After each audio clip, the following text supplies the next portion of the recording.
Hello, good morning, good afternoon, good evening. I hope you're all doing well this fine Thursday. All right, I thought I'd do this live. I was going to do a recorded video, but I think it'll be easier to do this live. I'm going to keep it super short and super concise, though, so it's watchable for anybody who comes across it in the future. What I'm going to do is I'm going to demo the Lost Person Behavior app.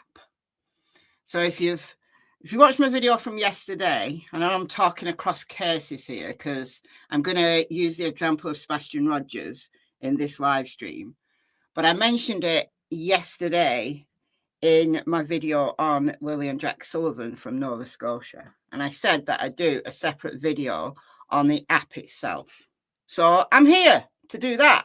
But given that some people are following Lillian Jack and not Sebastian and vice versa, then maybe I should do another one for Lillian Jack. Anyway, doesn't matter. I'm using Sebastian as the demo case because his case is interesting, because he's a teenager and because he has autism. And on the app, there's a special section for autism. So I thought it would be interesting just to see what the app says about the search for Sebastian. So I'm going to describe just a little bit about what the app is and how well used it is. And then I'm going to do a little demo. So that's all we're going to do. That's all we're going to do. It's not going to take very long at all. Like I said, I want to keep it brief and concise so that it's very watchable for people in the future. Because it's useful. I know this kind of stuff isn't popular generally, but this is the useful stuff. This is the stuff that, actual search and rescue people are using. So it's important. Hello, Broken Goth Doll. We've got Down Under with Love. Hello, hello. And we've got Sue and Spanish Angel and Shazza. We've got Dawn, Heather, Nicola, and Paper Chaser. Good morning to everybody. So we really don't have many people in the chat, but that's okay. That's okay. Quality over quantity. Maybe someone else is live who's more popular than I am. I don't know. I haven't checked. All right. So let's make this full screen. And I'm going to share my whole screen with you because the app doesn't open in a window. And I've got some criticisms of the app, so I'll say what I see. Okay, so I'm just going to read this short article. This is from 2015. This is when the app was first introduced. So this has been out there for 10 years now. Why are we just hearing about it? I did know that this existed.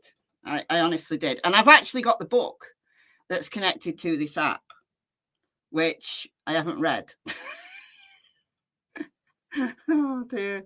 I remember I bought the book last summer and it was just before my mother went into hospital. And then I put the book to one side, and then buying the app yesterday reminded me that I've got the book. So I'm going to read the book as well. And then I may do a review of the book. So who knows? Who knows? All right. So there are some criticisms of the app. They're only kind of small ones, but this is from 2015 when it was first introduced. App helps responders save precious time during missing person searches.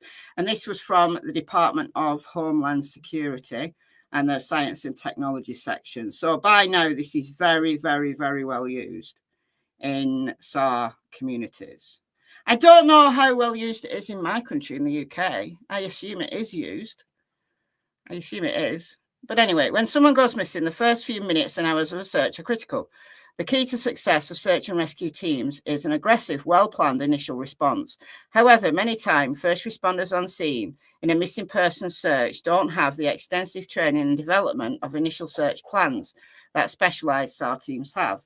The Department of Homeland Security Science and Technology Directorate First Responders Group recently released a mobile app developed with the support of SAR teams across the nation that provides step-by-step instructions on search plans for search responders and response teams. It provides search guidance, protocols, strategies used by SAR teams around the nation. Lost Person Behaviour mobile app. And if you do want to get this, right, I paid $9.99 for it, so it's not a free app. You do have to pay for it. And it doesn't come up unless you spell behaviour the American way, because I automatically spelt it the English way, which has got a U in it. I think the American spelling is better, honestly. Behaviour, this is what it sounds like, but anyway. So you got to spell it, Lost Person Behaviour, and it should come up. So I've got an iPhone, so I bought it in the App Store, but it is available for Android phones as well. And I've also downloaded it onto my laptop. So it will download onto any device. Like if you've got, you know, an Apple laptop, then it'll download onto that as well via the App Store. Okay, okay. The Lost Person Behaviour mobile app was released this spring and is available to download for free. Oh, well, I paid $9.99. Oh, for a fee. Okay, I was gonna say, why are they charging when it was free at first? It's me. I still need glasses. From Apple, iTunes, Google Play, Amazon. Since its release, the app has received 2 5-star reviews from AppCo, International Application Community, and has been used in actual SAR operations in Virginia. But this was 10 years ago. Using data from over 150,000 missing persons cases, now it's a lot more than that now. The reason why I'm talking about this is because of a recent live stream, an interview with Damien in the Lillian Jack case, Damien being one of the volunteers from Please Bring Me Home, and he talked about the app. And according to him, they've now got 500,000 cases in the data set. So it was 150,000 to start with, and I assume over the last 10 years that they've been adding to it. The app provides guidance, tactical briefings, investigative questions, and statistics for over 40 different scenarios. These include lost hikers, hunters, children, missing vehicles, despondent individuals, I assume that means like depressed people, dementia patients, and climbers. It also provides guidance for snow and water incidents. The Lost Person Behaviour app is designed to provide a step-by-step checklist for first responders, as well as everyday citizens involved in search and rescue efforts, said Programme Manager Christine Lee. The app incorporated the feedback from SAR teams across the country for the development a comprehensive set of data, such as what questions to ask, what resources to use, provides the knowledge obtained from experienced SAR teams into the hands of someone who may never have had any training at all. The app identifies high probability areas where an individual goes missing so searchers can initiate rapid response. It also breaks down the categories of lost people with related behaviour profiles and provides a checklist of questions to ask friends, family of missing individuals. Using this data, the app uses data to provide initial search locations and has filters for eco-region and terrain. Okay, so it developed under SBIR initiatives by DBS Productions, Charlottesville, Virginia. So that's the article from 2015 from the Department of Homeland Security when this was first introduced.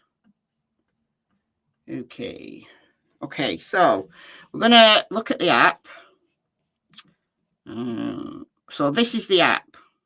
I've just shared my entire screen. And one of my main criticisms is because my eyes aren't the best, and because I need glasses, you can't make this bigger. So it's really annoying. It's really frustrating. Oh! You can make it bigger. Look at that. Look at that. You can make it bigger. You can make it go full screen. Listen, I was trying always, like going like this in the corners and thinking, why can I not make it bigger? And you can just click full screen. All right. So this is the first screen that you get when it loads. So subject category wizard. So that's where you kind of access the database, browse subject categories, and then the bike wheel model. So I'm going to talk about the bike wheel model first. So this is a very basic graphic, But I think it's just like a visual reminder of the way that an initial search could be planned. So if you think about it as a bike wheel with spokes, you know, like an inner hub, an outer rim, and then spokes, maybe people who are, you know, very visual can understand it better. So you've got the axle, which is the initial planning point, right? So that's where I guess the place last seen would be the initial planning point. So immediate locale search, repeat, use trackers and tracking trailing dogs at IPP to attempt to establish a direction of travel. So that would be the place the person was thought to have been last seen. Okay, so in Sebastian's case, it will be his home, obviously. Okay, and then the rim, the outer rim, is the containment. So establish containment by campings, road trail blocks, track traps, patrols, and/or attraction. Requires prompt initial action. Determine containment boundary by statistical max zone or theoretical travel distance. Use travel cost model if possible. So I think this outer rim is the most problematic for a lot of cases that I've certainly talked about recently, where it's assumed because it's a child that they're not able to travel very far. So the outer rim of the search is probably way further out than has been initially thought about. So in my view, certainly in the cases I've covered in the last year or so, that's the big stumbling block for a lot of search, initial searches at least. And the hub is the immediate area. So this is the hub around the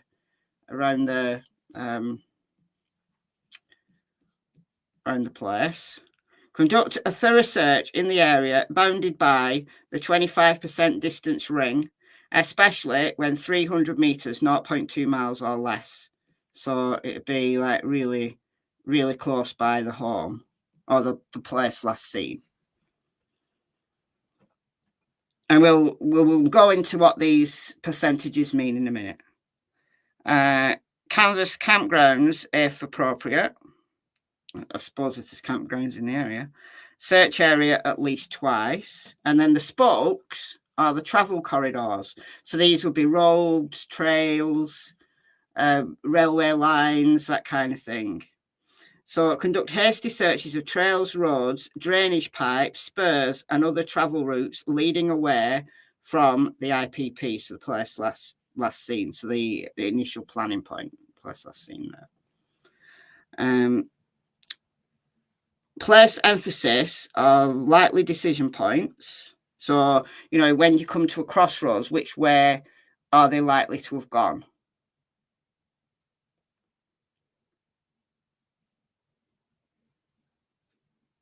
Chroma Chronicles. I do have an email address. It's in my about section of every video, like the description box. It's also in the about section of the channel, but I'll put it in just.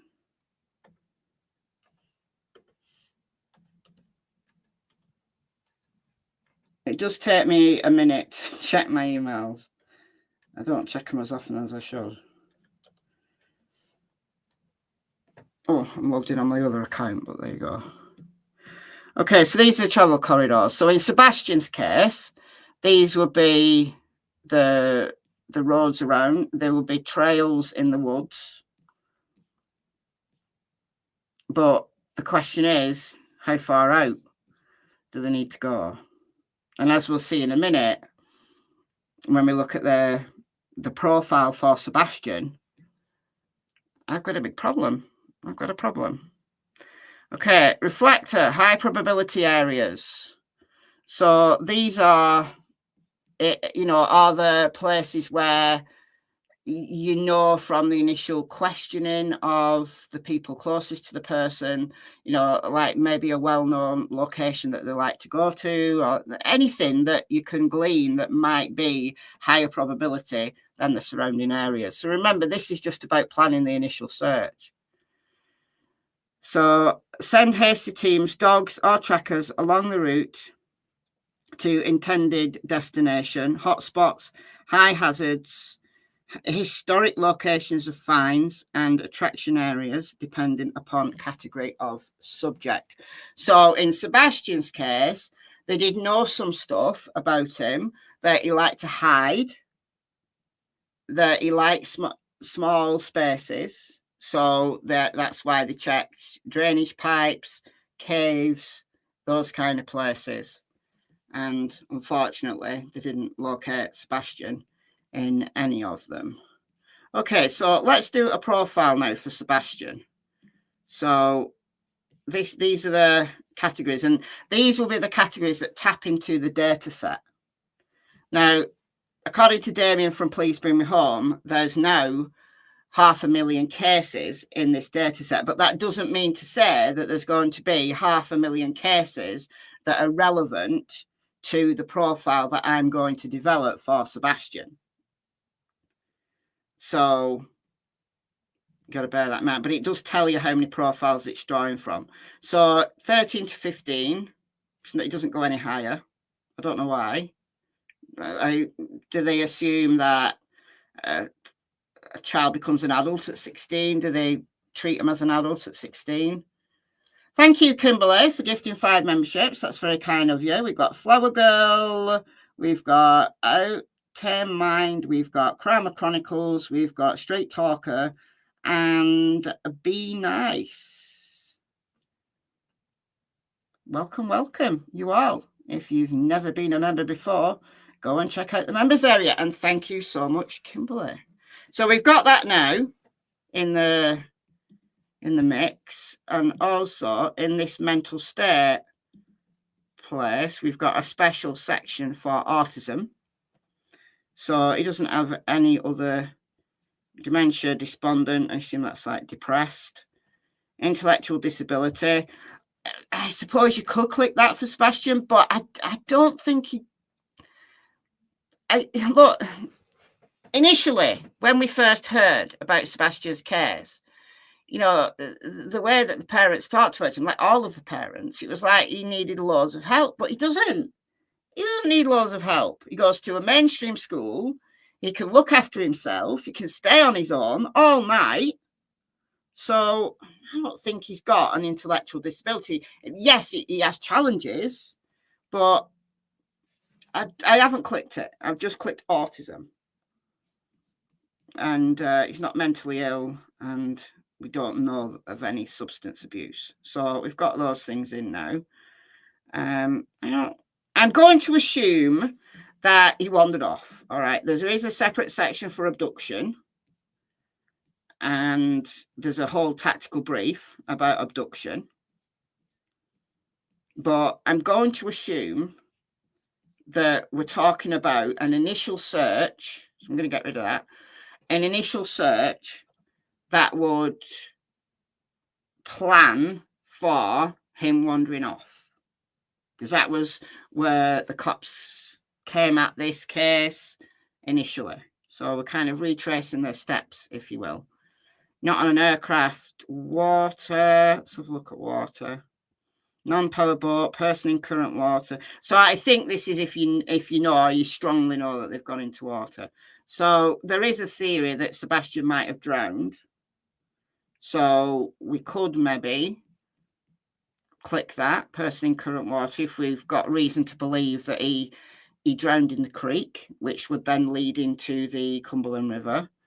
But I'm going to keep it to a land search for right now. Outdoor activity. Let's have a look at that. Why is it not? Why will it not do it? There's some glitches in this app. This is my main criticism of it. There's a few glitches in this app. Like some of the categories don't open. Oh, that's not opening either. Maybe it'll only let me do 2 at a time.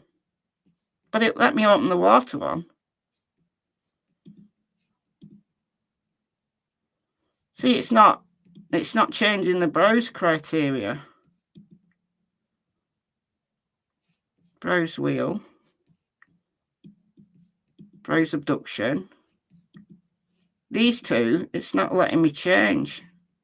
Snow or outdoor activity. Huh. All right, so we've got this in now. So it should now provide us with a brief, if I can remember how to do it. Okay, here we are. So tactical brief for autism. This is for autism. So this would be what the first responders who most likely didn't know anything about autism, you know, they're not psychologists or therapists, unless they've worked with autistic people before or done searches for autistic people before, or they know an autistic person or they're autistic themselves, then they may not know anything about autism. So I think this is really useful. So emphasis on structures, water points of attraction, water and points of attraction. So I don't know what it is about water and autistic kids, especially autistic young kids seem to be attracted to water. I don't know why that is. Whether it's, I don't know why that is. Maybe it's things in the water, I don't know. Okay, possible interest in water, lights, reflections, and large vehicles. Well, we know that's very true of Sebastian. We know that he loved water, and we know that he liked large vehicles. You know, there's a photo of him, there's a video of him where Chris is teaching him how to use a digger. In wilderness, look in thickest foliage, structure proxy. So if they're scared, and they like small spaces, they like, you know, to feel, you know, tight in a structure.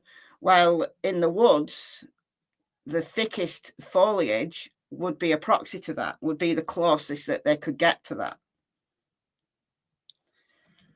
Often evasive, non-responsive, brief on strategy. So they're not, certainly a non-verbal autistic person. We know this is not Sebastian. We know Sebastian has a normal vocabulary, is very verbal, but it doesn't mean to say that he'd necessarily assist in his own rescue. But certainly those that are non-verbal, then they're definitely not going to be able to assist in their own rescue. So, and they might actively evade searchers because they're scared or they think they're in trouble. Brief on how subject communicates. So you'd want to know from the people closest to the person how verbal they were, how challenged their life was, because autism has got a very, very broad spectrum. Brief on fears and scripts. Brief on high or low functioning. Walking pattern may be different, e.g. on toes. Now, we've heard from Katie that Sebastian ran, like a very individualistic run. I think he ran on his toes, a lot of autistic kids do. But I don't think he had problems walking. Once subject found, well, that's not relevant to Sebastian's case because he hasn't been found. But what you need you need to take into account that this kid might be absolutely terrified because there's all those strange people, there's strange noises, they think they're in trouble, there's all sorts of things going on, just like they're overwhelmed, like they're just a cognitive breakdown. They might melt, they might have a meltdown. So managing that is obviously problematic for anybody who finds an autistic kid or an autistic adult. This is autism. This is just a tactical brief for autism. This is not just a tactical brief for autistic children. This could be any autistic person. So any subject with any of the autism spectrum disorders was placed in this category regardless of age or activity. Autism spectrum disorder or pervasive developmental disorder includes autistic disorder or classic autism, Rett's disorder, interesting, pervasive developmental disorder not otherwise specified, atypical autism, childhood disintegrative disorder, and Asperger's syndrome. Now, this is old. From 2013. God, is it that long ago? Is it really that long ago? When the DSM-5 came out and they took Asperger's syndrome out of the DSM, and they Rett syndrome's different, but I think all of these various kind of atypical autism categories, they were all subsumed under one umbrella, so to speak, or one spectrum called autistic spectrum disorder. So I didn't agree with that. I don't agree with it. I don't think there is one spectrum. I think there's numerous conditions that present as autism. I think the way that the psychological community talks about autism, I think is wrong. That's just my view, my personal view, and it's not something I want to go into right now, but just saying that these categories now have all been subsumed. So I think this description needs to be rewritten to make it makes it clearer. Anyway, the two most common among the whoa, why did you do that? Why did you do that? Why did it white screen me? That was mean. Maybe it times out or something. It is glitchy. I did find this when I was playing with it on my phone last night. It was glitching. The two most common among the ICERID databases were autism and Asperger's. A vast spectrum of ability exists amongst the disorders, from awkward PhD to complete inability to communicate or function in society. So hallmarks of the disability: impairment in social interaction, difficulty in communication, delay in language, inability to initiate or sustain a conversation, repetitive use of language, lack of social initiative behavior. So we do know that Sebastian's challenges are around his sociability, difficulty in making friends, difficulty in kind of talking to people appropriately. So that would be a challenge if, for whoever finds him, and hopefully someone will find him eventually. I mean, look, it's nearly 2 years. Repetitive stereotype patterns of behavior. In addition, the autistic triad is often mentioned: difficulty with communication, social relationships, and understanding others' state of mind. Autism affects 3.7 times more males than females. That might not actually be true. There might be an equal number of males and females. It's just that females are more likely to be able to successfully mask their symptoms from an earlier age, or their behaviors get labeled as something else.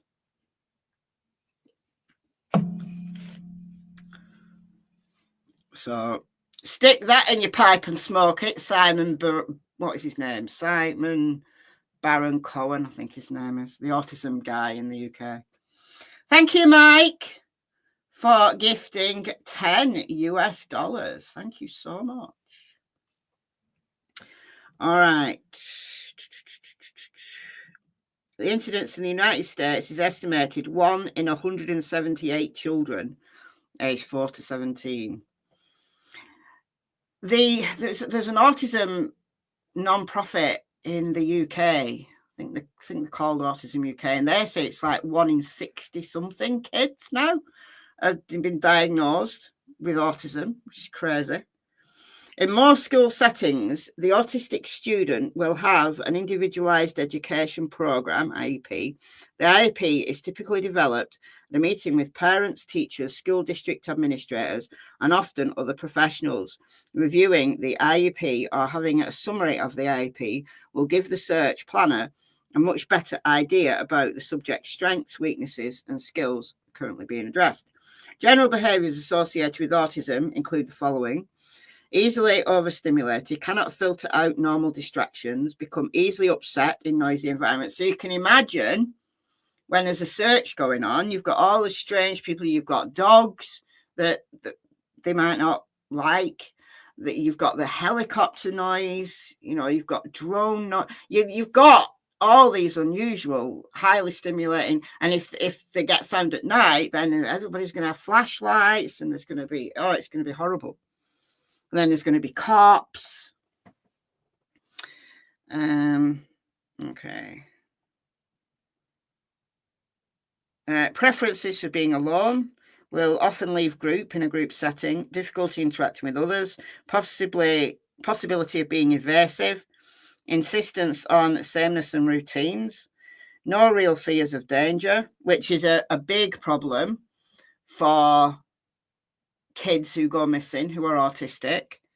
You've got to factor in the fact that they're more fearless and can just go for miles. Just keep going.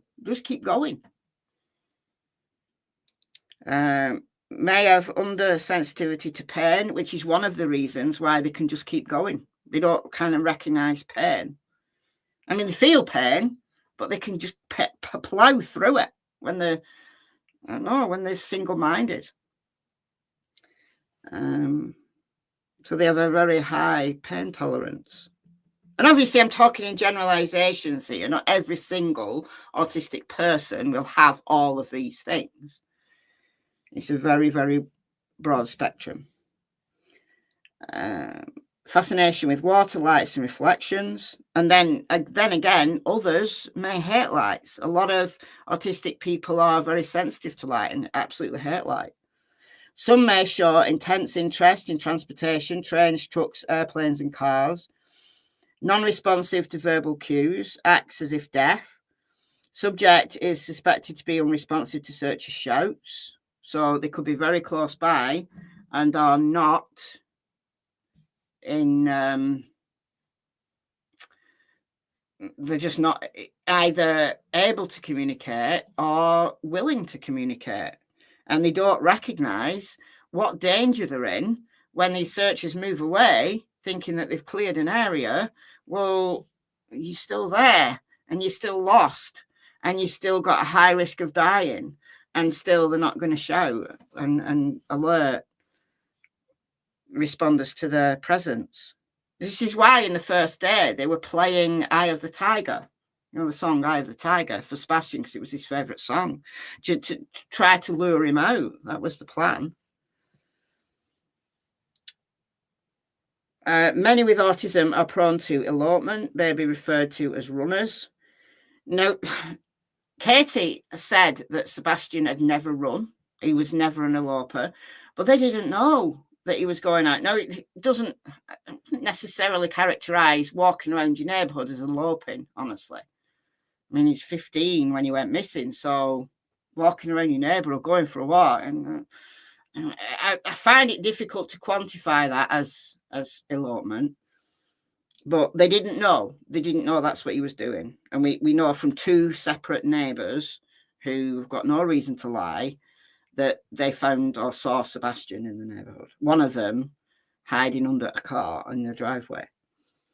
Subject may be attempting to reach a specific target, or in other cases, simply trying to leave current situation with no destination in mind. And either of those things could be relevant in Sebastian's case. He could have been upset. There's things going on in his household. There's the possibility of him going to a school that he didn't like, or to go and live at Seth and do online school, which he didn't like the idea about. So there's things going on in his home life. There's tension. There's problems with Sebastian's behaviour. So Not an easy home life. So could he be running away? Yeah, sure. He could be running away. I don't think he intended to go for good, though, or else I think he would have taken some stuff with him. But I think one thing with Sebastian, I think he may have been feeling overwhelmed. He may have been feeling just claustrophobic, I guess, in his room, and that's why he would go out. And this time, he didn't come back for whatever reason. Good survivability, largely due to rapid urgent response. Individually characteristic methods of reacting to stress. Repetitive behaviours are common, e.g. spinning, hand flapping, and other repetitive behaviours. Frequency varies along a vast spectrum of individual differences seen with autism.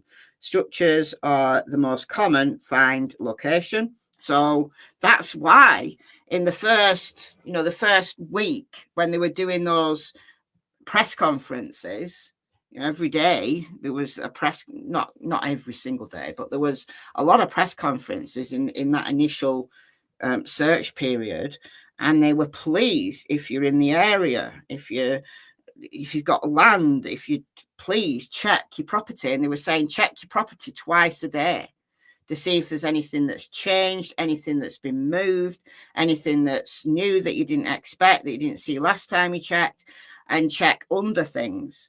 And I think he's out there. I do. I really do. I know a lot of people don't agree, but I'm going to stick to my guns on this one.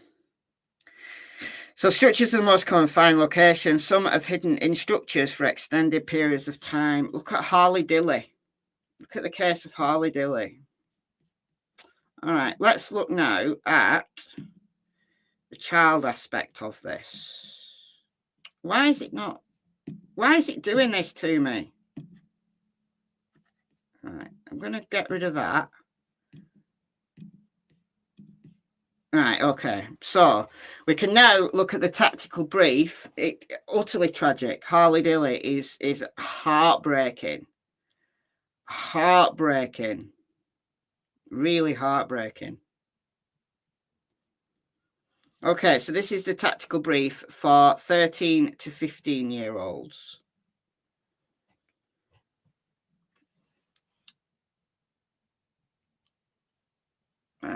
Let me just check. I've got 13 to 15. Okay. So have abstract and deductive reasoning, but lack experience. So they're able to reason, but teenagers, sometimes their rationality flies away, doesn't it? If part of a lost group, will most likely remain together. Well, we know that's not relevant for Sebastian. Poor swimmers, likely to enter water due to peer pressure. Well, actually, we don't know. We don't know. He may have been with people. He may have been playing flashlight tag. We don't know. So I'm not going to say definitely not Sebastian, but we know that he could swim. But when you're in a pool, it's a very different experience than if you're in a river. So a lot of people get caught out thinking they're a great swimmer, and then they get into a river or a pond and they struggle because it's not a pool. It's cold to start with, whereas a pool's nice and warm. But anyway, when lost, use trail following, direction sampling, view enhancing, so cell phones, and staying put. Interesting. Now, obviously, Sebastian didn't take his phone, so unless he had a burner, which I don't think anyone's suggesting that he had, then that's not relevant. But I think what they're trying to say here is a 13 to 15-year-old possibly could help themselves in their own rescue. Be sure to look at traits also based upon activity. Okay, so the youth category is based solely upon age. If lost as part of a group with adults, the subject was classified based upon the adult activity. So this is how it was categorized in the database. And for each one of these, there's like a help. So the subject profile includes both tactical brief and overall description. Tactical brief is a short summary because it's just telling me about that. Okay.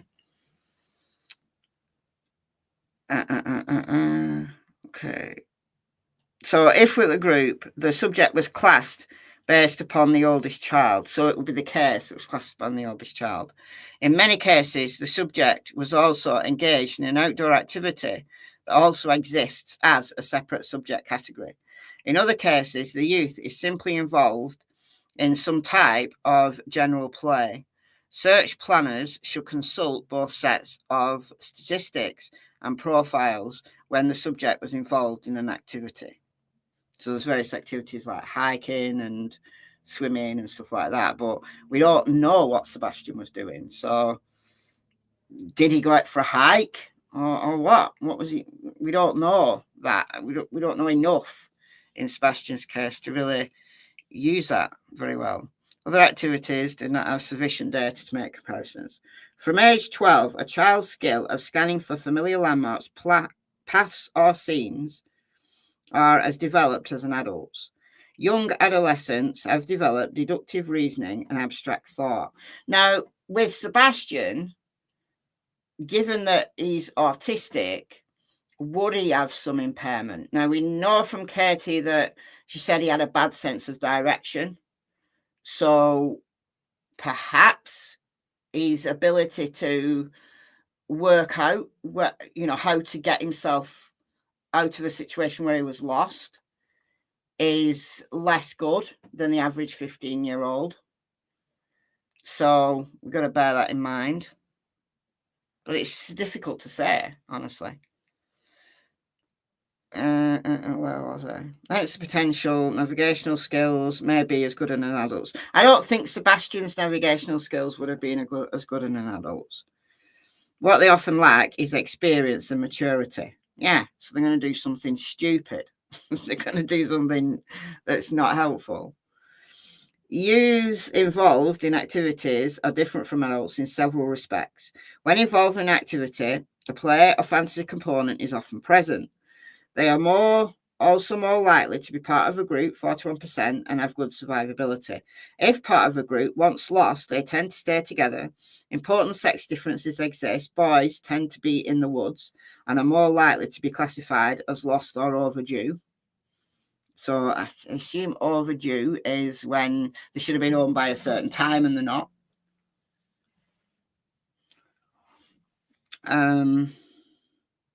Yeah, Moira, I think there's a good chance that he's somewhere very close, like the construction site. Said that a long time now.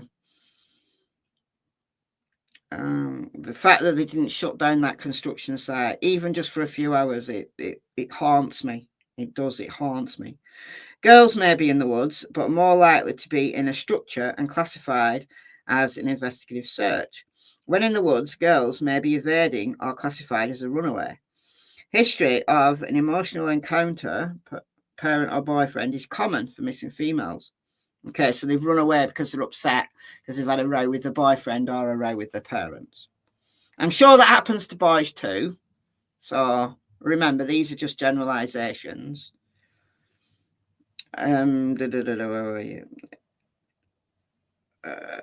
Death for both sexes are due to suicide, abductions, and water. Drowning is the second leading accidental cause of death for those under 15.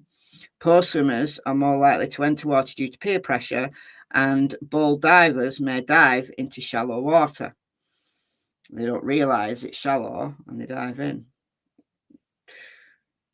Large majority, 70%, are lost and only 18% are overdue. Children older than 6 may initially move randomly when lost, but then later adopt one of 4 strategies: trail running, direction sampling, view enhancing, and staying put. Look at the relevant activity profile to see typical causes of becoming lost or overdue. Evading and investigation account for 10% of cases. All right, so if we go here, look at these stats. Okay, so we can do this separately for autism, but this is for 13 to 15-year-olds, and this is based on 74 reports, so 74 records. So this is in temperate areas, so you can change it to mountainous or flat, temperate, dry, or urban. So I would think that I'm going to leave it as mountainous for Sebastian, because if he went into the woods, then it's not necessarily mountains, but it's hilly. And there's some quite steep, drop-offs and stuff like that. So I'm going to leave it as mountainous and temperate. I think dry would be like desert. So this is the distance. I assume this is the distance at which they're found. So distance is the crow's flight distance from the initial planning point, so that's the place where they were last seen, to the find location. Okay, so this would be the outer rim. If we go back to the bike wheel, this would be the outer rim. So the find location. Investigative cases were excluded from the data. And obviously, cases where the person hasn't been found are not in this data set. These are completed cases based on people who have been found. The bar graph and table report the distance within which 25%, 50%, 75%, and 95% were found. The 95% distance is often used as the practical extent of the statistical search area. So look at this. 25% are found within 0.5 miles. 50% are found within 1.3 miles. 75% are found within 3 miles, so 1.3 miles, and then 75% are found within 3 miles. And then 95% are found within 13.3 miles. Well, let's look at that in relation to Sebastian. So only 25% of people aged 13 to 15 in mountainous areas with temperate climates are found 0.5 miles away.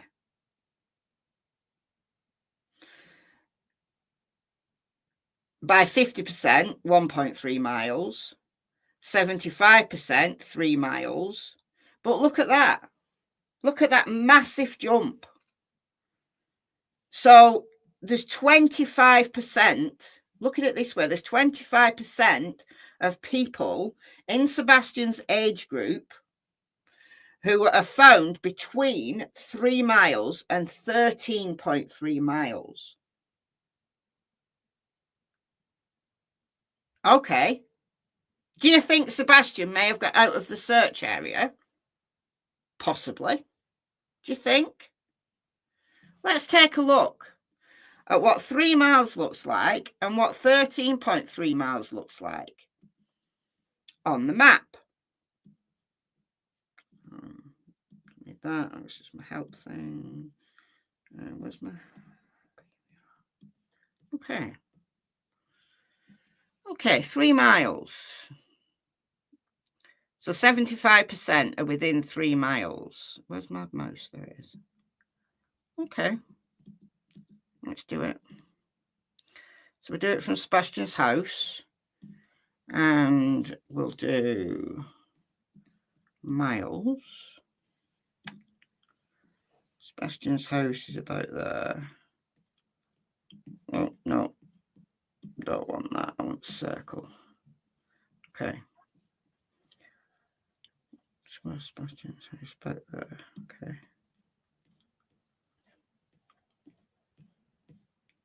What are you doing? There we go.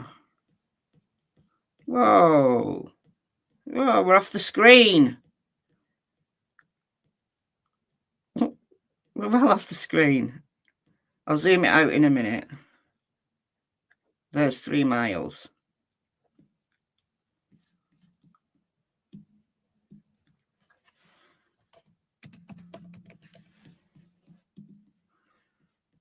All right.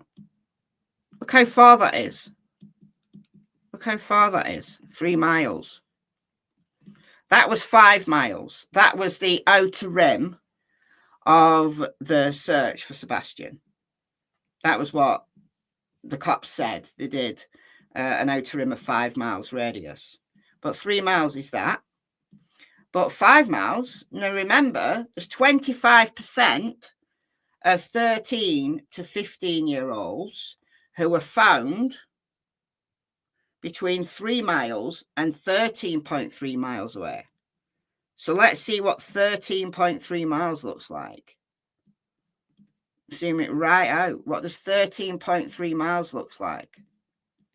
Because this is how far 13.3 miles is.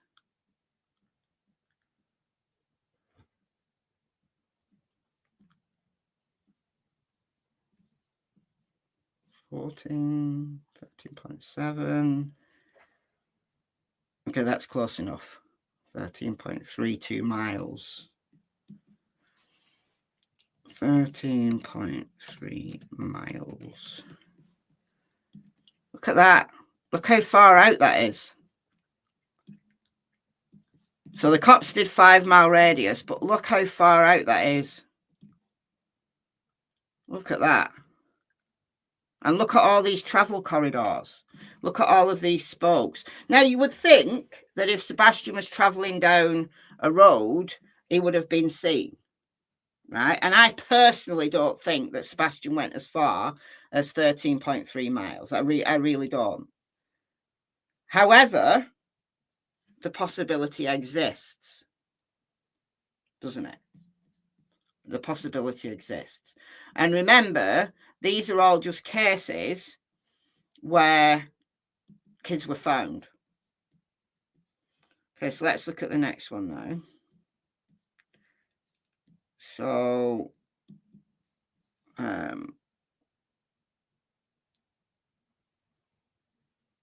breaks data out into uphill, downhill, and same elevation in temperate and dry regions. Same elevation is defined as within 10 feet. So this is if they're found uphill, like they've travelled uphill, they've travelled downhill, or they've travelled on a flat plane. So not especially useful in Sebastian's case. But this is 59 records for temperate areas. So this is mobility. So this is reports the amount of time the subject was missing. Now, Sebastian's still missing. The data underestimates the mobility time since finding a mobile subject will stop the clock. It's balanced by the fact that subjects are not likely to travel in straight lines. The time in motion is reported in quartiles: 25%, 50%, 75%, and 95%. So 95% of kids in 13 to 15 years old are found within 12 hours. So the vast, vast, vast majority of missing people are found. So this is dispersion angle. So this is kind of getting technical, but requires an incident with an initial planning point and an intended destination. So we don't have that with Sebastian. So we can't really look at that in Sebastian's case. We don't know where he was headed, if he was headed anywhere. Okay, so this is based on 59 records, and this is the places where the person was found. So remember, this is 13 to 15-year-olds. 25% were found in a structure. So that could be a barn, a shed, a disused house, I don't know, a cave. On the road, 21%. Woods, 19%. Linear, don't know what that is. 13%. Drainage, 8%. And what we're also not not knowing is whether these are alive or dead. Like, were they found alive in drainage holes, or were they found dead? I assume it's for all cases. I wish it would split into found live, found dead. Water 8%, in a field 4%, and in scrub 2%. And then what was the scenario? So again, remember, these are found cases. So these are after, the case is concluded. And this is based on 182 records, and 70% were lost, 18% were overdue. So maybe should have been at home at a certain time. So they've gone out, they've not come back at the time that they, I don't know, maybe they got a curfew of 10 p.m. and they didn't come back by 10 p.m. So the parents waited maybe an hour, 2 hours, and then called the cops. So that's overdue. So that accounts for, 88% of cases. So kids who've just gone out and got lost, like, I don't know, they're out camping or whatever and got lost. So 88% of cases that result in a fine between 13 years and 15 years of age, there's no crime, there's no nefarious activity at all. They either got lost or they just didn't come home on time. Evading, 6%. So these are people who run away. So again, of their own volition. Investigative, I assume that's cases where there's still an investigation ongoing. Criminal, just 1%. 1% of cases in children between the age of 13 and 15, when they've been lost and they're found, or they go missing and they're found, only 1% have suffered from some kind of criminal, I don't know, assault or murder. Medical 1%. Oh, why does it do that? Why does it do that? That is so annoying. Right.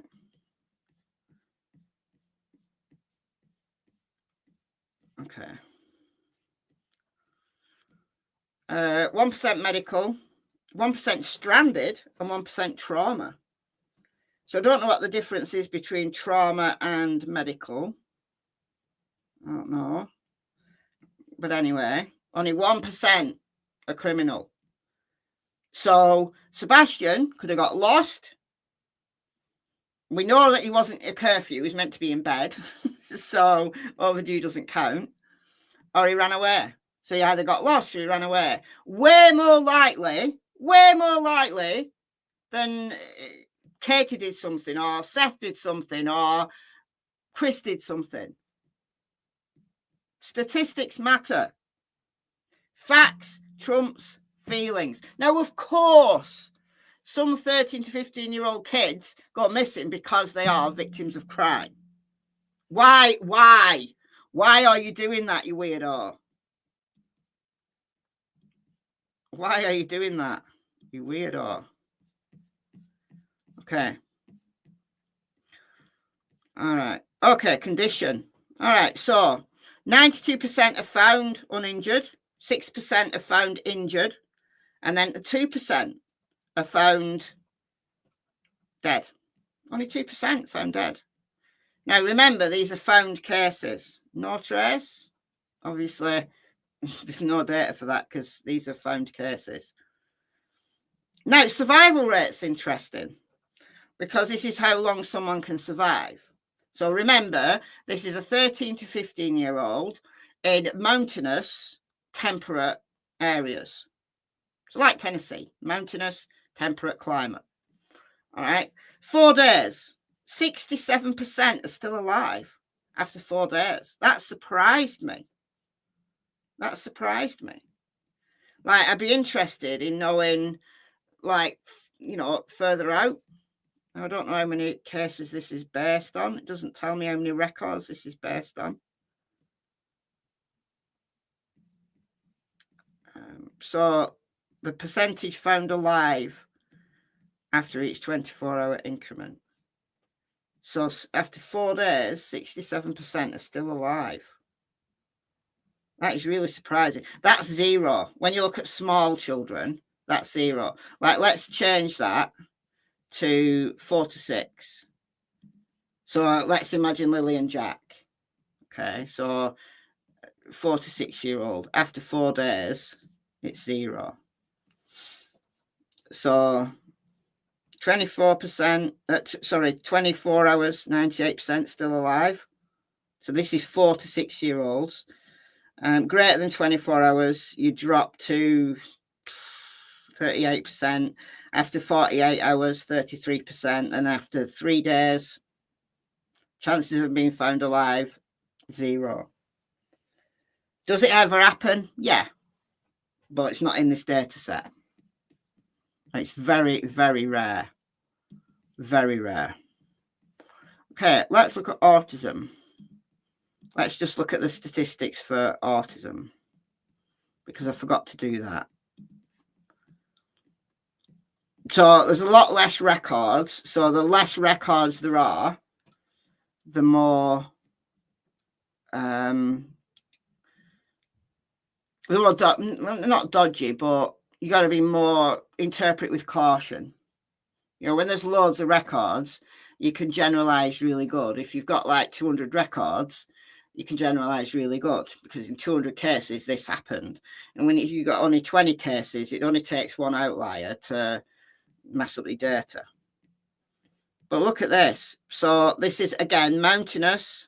So these are people with autism. So these are all age groups, people with autism in mountainous temperate climates. And we go through the same again. So distance. So distance that they were found at. So 9.4 miles. So someone who just autistic,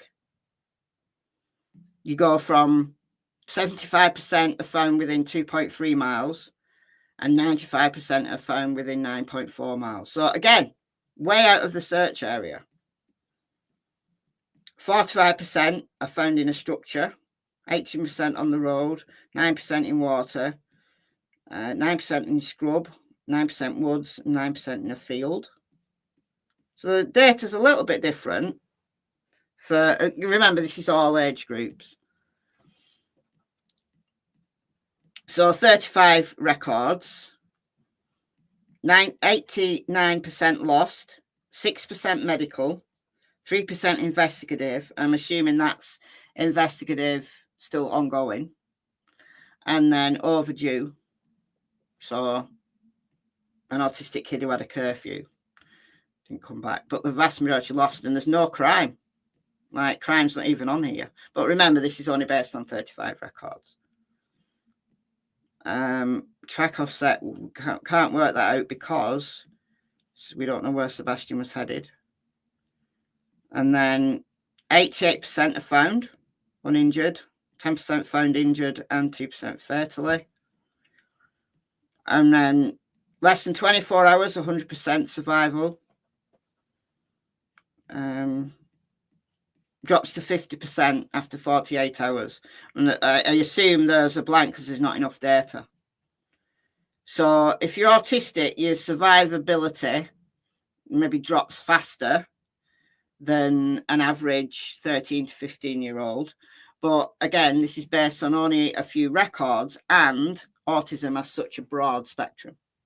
So it's really interesting, isn't it? Really interesting. You can do planning.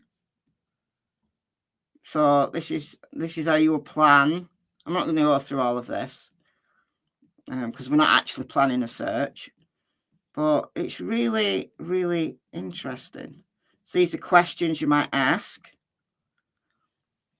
you know, a parent or a guardian. Determine if subject is verbal, non-verbal. Determine if subject is able to use sign language. Determine if subject has a history of wandering. You see, the thing is, Katie will have said to the police, he's never been a runner. Because she said that to to us. He's never been a runner. But they didn't know. They didn't know. But the cops still assumed that he was out on his own anyway. If subject has a history of elopement, determine past triggers and where found.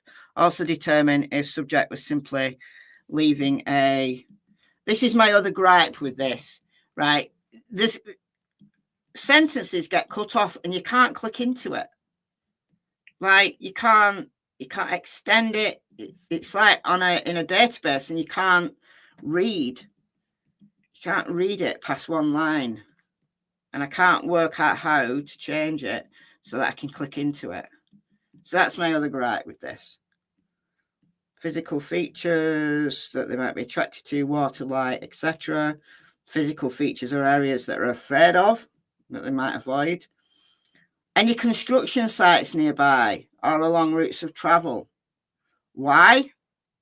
Because a lot of autistic people are into vehicles, like large vehicles.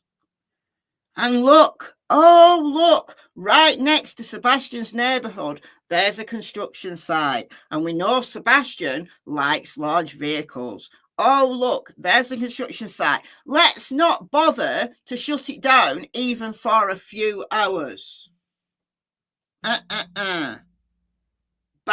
Did Sebastian have stranger danger awareness? I'm not sure that he did. He wanted friends and he would approach people. He was sociable. He just didn't know how to communicate effectively with people. So I think Sebastian would be at risk of being overly trusting towards somebody who may have nefarious intent. But that's just my opinion. Obviously, I don't know Sebastian, but that's just based on what his parents have said about him. Determine if subject has a unique gait, running. Determine reaction of sudden changes in routine. Determine if subject was wearing any marked clothing. Determine any and what type of tracking device they might be carrying. Well, we know that Sebastian wasn't carrying anything, as far as we know. Determine if subject is carrying a cell phone. We know he wasn't. He left it at home. List any and all stereotypical behaviours. Does the subject respond to injury or pain? Methods to de-escalate if upset. It's really detailed, this.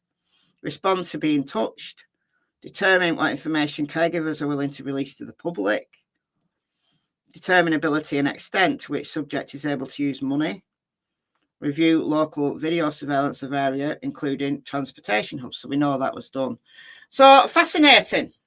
Fascinating. So glitchy, but useful. Very, very useful. Very useful. And we do know that this is being extensively used. Department of Homeland Security advertised this in 2015. So this app has been out there now for 10 years. So I'm assuming that law enforcement providers are used to using this app. It's very easy to use. It's not difficult at all. You know, you just click into the menus and there's like loads of different scenarios. So it's good. It's really good. Interesting. Very interesting. All right, so I hope you find that interesting. I'm going to leave that there. I've been on an hour. I didn't want to make this any longer than an hour, so it's digestible for anybody who wants to just have a look at Sebastian's profile of how, you know, the first responders might have looked at Sebastian, you know, and the questions they might have asked initially, the things they might have thought initially. I think it gives us some insight into that. I don't know specifically that some of the county sheriffs or the TBI were using that app. We know that it was used in the searches for Lily and Jack. We know that because we've been told by Damien from Please Bring Me Home. However, it's I would imagine that it is being used. I would imagine that it is being used because Ken Widener from Sumner County EMA, he seemed quite knowledgeable about autism. So he's also got his knowledge from somewhere. So not necessarily from this app, may have been previous searches or whatever. But yeah, I thought I'd bring that to you. And yeah, if you want to purchase the app yourself, just go to the App Store on your phone or your device or your laptop. So it's available in the App Store for Apple products. It's available for Android devices. I don't know about Microsoft devices. I don't know, like if you've only got a Microsoft laptop, I don't know. but it's called lost person behavior, and you've got to spell the behavior without the U. So if you're in Europe or a country that spells behavior with a U, then spell it the American way without the U, and then it just pops up. And it does have a fee. It cost me £9.99. So I don't know what it costs in any other currency. So there you go. Interesting. All right. Thank you for joining me. Something a little bit different. And I might talk about this app again. I'm going to read the book as well that accompanies this app, because I do have it. I just haven't read it. I put it to one side and forgot all about it. So that's just the way I roll. Okay, so we got Kimberly, who gifted 5 memberships. We got Angie Baby, who's been a member for 29 months. Good afternoon to you. And Mike gifted 10. Thank you so much. Thanks, as always, to the mods. I shall see you tomorrow with a recorded video. And then at the weekend, I want to do an open panel. So I'm going to do an open panel for everyone. So not just for members, for everyone. So let's see how that goes. I don't know whether I'm going to do a specific case or I'm going to just leave it as you can talk about any case you want. You know, you can come on and talk about any case. But I'm going to do that either Saturday or Sunday. So look out for the schedule when I put that up. And yeah, enjoy the rest of your day. I shall see you tomorrow. Bye, guys.